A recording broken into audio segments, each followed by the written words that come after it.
कि लोकतंत्र है और लोकतंत्र में जनता को सही लोगों को चुनने का अधिकार है और मुझे पूरा भरोसा है कि भारतीय जनता पार्टी पूर्ण बहुमत के साथ वापस चुनकर आएगी और दिल्ली में जो दिल्ली की समस्याएं अब तक बनी पड़ी हैं उनको एक एक करके जो है खत्म करेगी, निस्तारित करेगी। बहुमत लाने के लिए किन मुद्दों के साथ आप दिल्ली में उतरेंगे?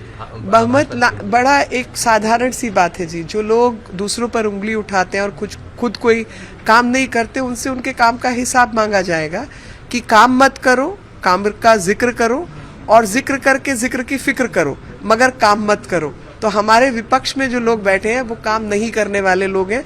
अपने हिस्से का कोई काम उन्होंने नहीं किया और नए कामों का जो लालच है वो दूसरों को देने के लिए दूसरे के ऊपर जो उंगली उठाता है उसके ऊपर 5 उंगली अपनी तरफ बढ़ती है, 5 में से 4 उसकी तरफ होती है। तो हमें जनता को यही बताना है कि भ्रष्टाचारी लोग जिन्होंने बड़े बड़े स्कैम्स किए हैं और दिल्ली की जनता को लूटा है और हर चीज़ में जो क्षेत्र के होने वाले काम थे, चाहे वो पानी का काम था, चाहे यमुना सफाई का काम था, चाहे बच्चों की शिक्षा का, और अभी आपने देखा सांस का कि हवा ही नहीं है तो सांस क्या लेंगे।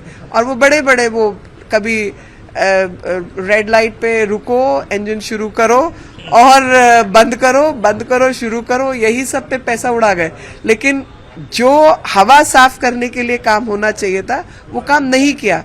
पराली को जलाने को रोकना था, उसके लिए पूरी स्कीम बनानी थी, वो स्कीम पे काम नहीं किया। उसके एडवर्टाइजमेंट पे 200 करोड़ खर्च दिया, लेकिन 6 करोड़ रुपया भी लोगों को, 6 लाख रुपया भी लोगों को नहीं दिया।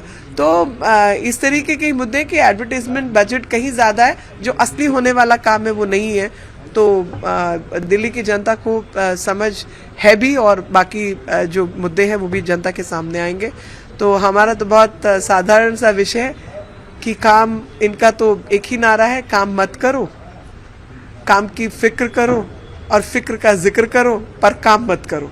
तो ये है आम आदमी पार्टी की सरकार दिल्ली में और इसी संदर्भ में हम जनता के बीच जाने वाले हैं।